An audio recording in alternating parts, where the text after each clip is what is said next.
Hong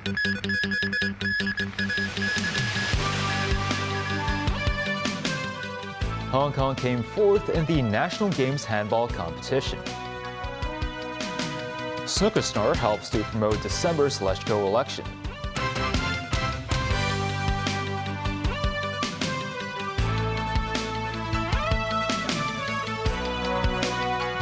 Good evening and welcome to TVB News. The Hong Kong men's handball team finished fourth in the National Games after a 25-33 defeat in the bronze medal match, yet still achieving their best ever result in the competition's history. Dozens of home supporters dressing in red cheered passionately throughout the intense match. The first half saw both teams locked in a tight battle, though Hong Kong struggled to convert late opportunities, trailing 11-15 at halftime. Despite a determined effort, the team's defense faltered repeatedly after the break, resulting in an 8-point deficit by the final whistle. Among the spectators were Secretary for Culture, Sports and Tourism Rosanna Law and Hong Kong National Games Coordination Office Director Yuen Tak-keung. Hong Kong Handball Association Chairman Ho Chung-ho expressed hope the team's historic performance would encourage stronger government support, particularly in training venue provision to further develop the sport. The government and several organizations have urged residents to vote in the upcoming Legislative Council elections. A number of associations have joined hands with the catering sector to offer special discounts to the community to encourage more participation at the polls. 7th of December, 記得投票. With the Let's-Go elections less than a month away, several government departments have stepped up their promotional efforts. Director of Immigration Benson Kwok invited world-class snooker player Ronnie O'Sullivan, who obtained Hong Kong residency under the Quality Migrant Admission Scheme, to call upon citizens to perform their civic duty. Incentives were also provided in the catering sector. The Federation of Hong Kong Beijing Organizations is planning to offer restaurant discounts to voting residents, adding that local industries should arrange a return trip for their mainland-based workers to return and cast their votes. This is Chief Secretary for Administration Eric Chan thanked various sectors for their active participation in encouraging the community to vote. Responding to concerns about the legality of using such measures to boost voter turnout, Chan stressed they are not breaking the law as long as voters are not told to vote for a specific candidate. The Chief Secretary for Administration also spoke about candidates having been assigned a campaign number even prior to the confirmation of their candidacy, calling it a convenient move that allows those participating in the elections to conduct better preparation work. Addressing the discounts issue, Barrister Albert Look said while restaurants are not breaking the law by offering the discounts without urging support for designated candidates, the catering sector should pay attention to the fine details.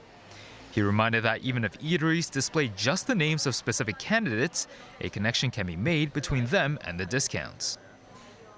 A new ferry service connecting between West Kowloon Cultural District and Central has been put into trial operation.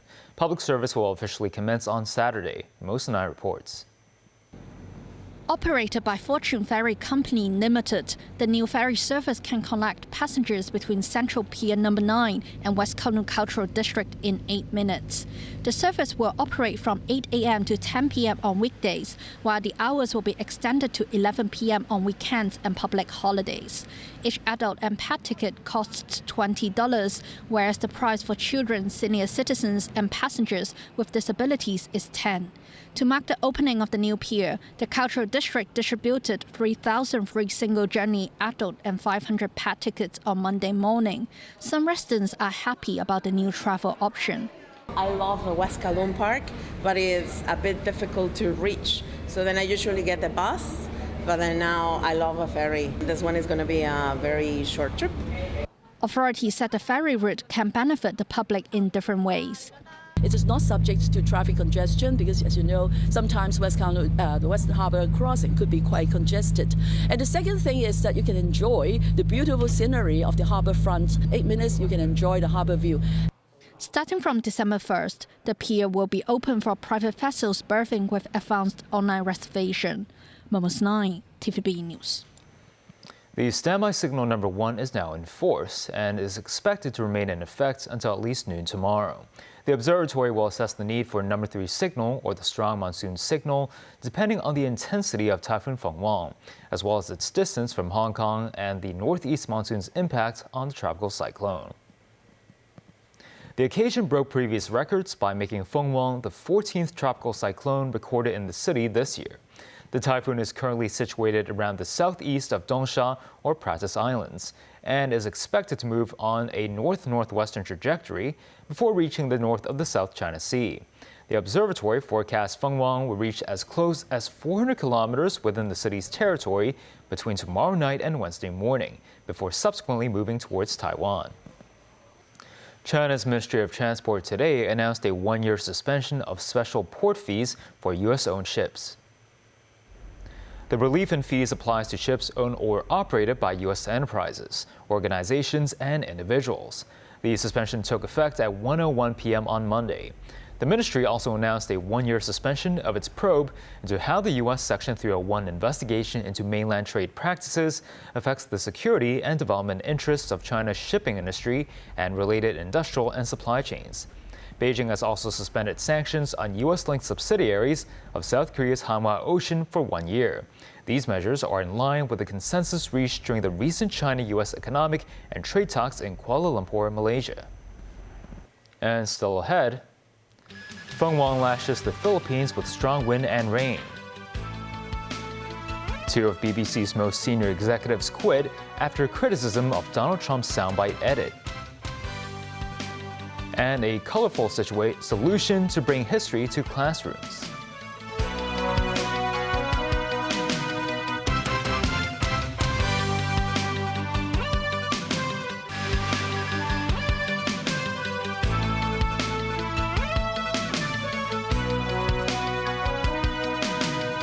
Welcome back. Local authorities said one of the year's most powerful storms, Super Typhoon Fengwang, has killed at least 4 people in the Philippines. Dan Rao has details. More than 1 million people were evacuated before Fengwang hit land on Sunday, unleashing fierce howling winds, heavy rain and storm swells on the most populous island of Luzon that left some sleepless throughout the night.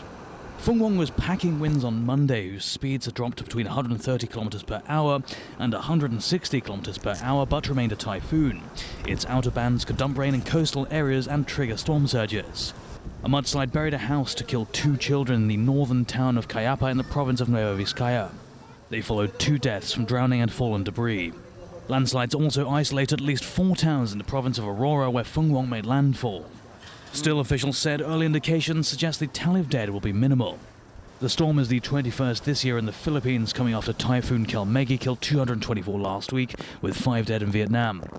Fengwang is forecast to hit Taiwan's densely populated west coast on Wednesday, though its heaviest rain is expected along the mountainous east coast. 18 people died there in September in flooding unleashed by Super Typhoon Ragasa. Dan Rao, TVB News. South Korea's ousted President Yoon Suk-yeol faced more criminal charges as prosecutors alleged that he flew drones over North Korea in a deliberate bid to stoke tensions and justify his plans to declare martial law. Yoon set off the most serious political crisis in South Korea's recent history when he imposed martial law on December 3, 2024, and sent troops to the National Assembly. He was later impeached and removed from office and is in jail standing trial on charges including masterminding a rebellion. Yoon and his top defense officials were charged with benefiting the enemy and committing abuse of power over their alleged drone flights. North Korea had accused Seoul of flying drones over Pyongyang to drop propaganda leaflets 3 times in October 2024. The head of the BBC and the British broadcaster's top news executive have both resigned. This amid criticism of the way the organization edited a speech by U.S. President Donald Trump. Darren Rall tells us more. The BBC said Director General Tim Davie and News CEO Deborah Turners had both decided to leave the corporation. Britain's publicly funded national broadcaster has been criticized for editing a speech US President Donald Trump made on January 6, 2021, before protesters attacked the Capitol in Washington, D.C., cutting out a section where he said he wanted supporters to demonstrate peacefully. An internal report by a former standards advisor that was leaked to the Daily Telegraph newspaper also cited failings in the BBC's coverage of the Israel-Hamas war and transgender issues. In a letter to staff, Davies said quitting the job after 5 years is entirely his decision. He added overall the BBC is delivering well, but there have been some mistakes made, and as Director General, he has to take ultimate responsibility. Turner said the controversy about the Trump documentary has reached a stage where it is causing damage to the BBC. She said in public life, leaders need to be fully accountable, and that is why she is stepping down. US President Trump welcomed the departures, criticizing the two as very dishonest people. The 103-year-old BBC faces much scrutiny from the British public and criticism from its commercial rivals.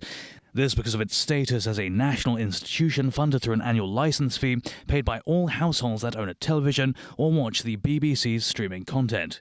It is also bound by the terms of its charter to be impartial in its output. Dan Rao, TV News. The University of Hong Kong launched a formal investigation into a published doctoral thesis suspected of containing information generated by AI. This, as the institution stressed it has given its utmost attention to the incident, citing its serious nature. The controversial paper, titled 40 Years of Fertility Transition in Hong Kong, was published by Springer Nature in an academic journal. Several of the document's hyperlinks were listed as not found, with many accusing the author for using AI to write the paper. Those involved in writing the doctoral thesis include Professor Yip-Siew Fai from the university's Social Work and Social Administration Department and PhD student Bai Yiming. HKU emphasized its concern towards the accusation, adding that the university has already launched an investigation into the matter. The institution said it will follow up on possible research-related mistakes and stress HKU's prioritization of academic integrity, while noting that strict guidelines exist for AI use in terms of research. Several of the city's universities, such as Lingnan University, have not banned their students from using the technology and allowed them to use AI chatbots such as ChatGPT and DeepSeek since the start of the 2023 school year under certain conditions. Meanwhile, Hong Kong Productivity Council Chief Technology Officer Lawrence Cheung believes the city's academic institutions should regulate AI use as soon as possible. He raised concerns that some may take advantage of the fledgling technology and exploit gray areas. A woman holding a two-way exit permit was bound over 24 months for $2,000 after using fabricated academic documents to apply for the Top Talent Pass scheme.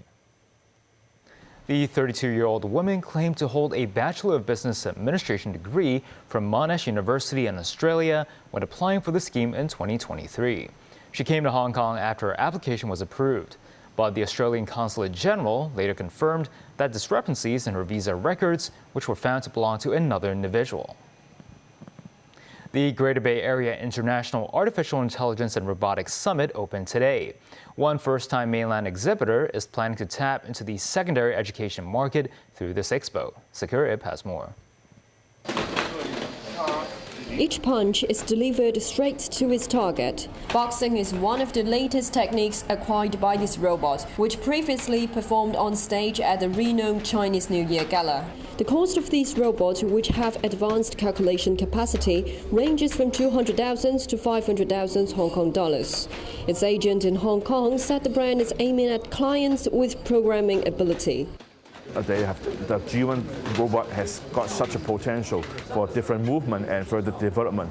And to your question, we are both at trying to approach to the local development institute, like the local universities, and also the local scientific research institute.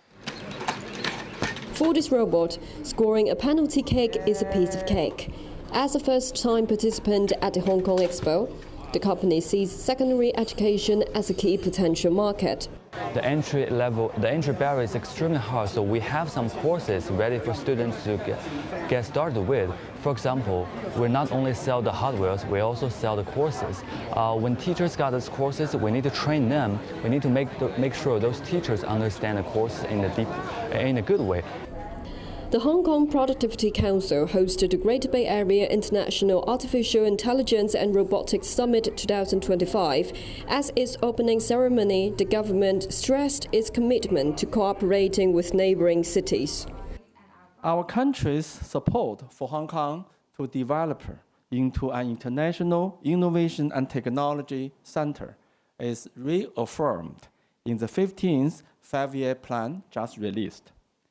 Hong Kong shall work closely with neighboring cities to contribute to the high-quality development of the Greater Bay Area and the country. In this connection, AI and robotics remain top of our agenda. Running alongside the summit, the week-long AI and Robotic Fest will also showcase real-world AI application in various scenarios, such as manufacturing, retail, and so on.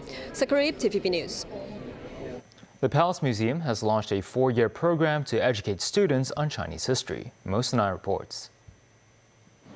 Do you wish to dress in a Chinese palace costume? Or are you curious about Chinese cooking at the Forbidden City? This exhibition caravan, which is part of the Hello Palace Museum program, provides students with information of 5 aspects of the Forbidden City, such as clothing, dining, and architecture through immersive learning. Designed for 4 years, the program aims to reach 160 Hong Kong and mainland schools by moving the caravan to school sites, hoping to enhance the Chinese history and cultural knowledge of 50,000 students. Speaking at the event's opening ceremony, Secretary for Culture, Sports and Tourism, Rosanna Law, said the program integrates art and technology, making it into a lively exhibition for young people. Apart from the immersive experience, an interactive section is also set up for students. Visitors can view and touch these 10 roof beast models, which can be found at the Forbidden City's Hall of Supreme Harmony. These VR headsets allow students to view palace turrets panoramically. Lattice windows are a traditional Chinese architectural element. Here, students can build a frame with a hammer. Mosinai, TVB News. And that's the main news. And here's a reminder that due to our showing of the national games, tomorrow's main news will start at 9 p.m. See you then.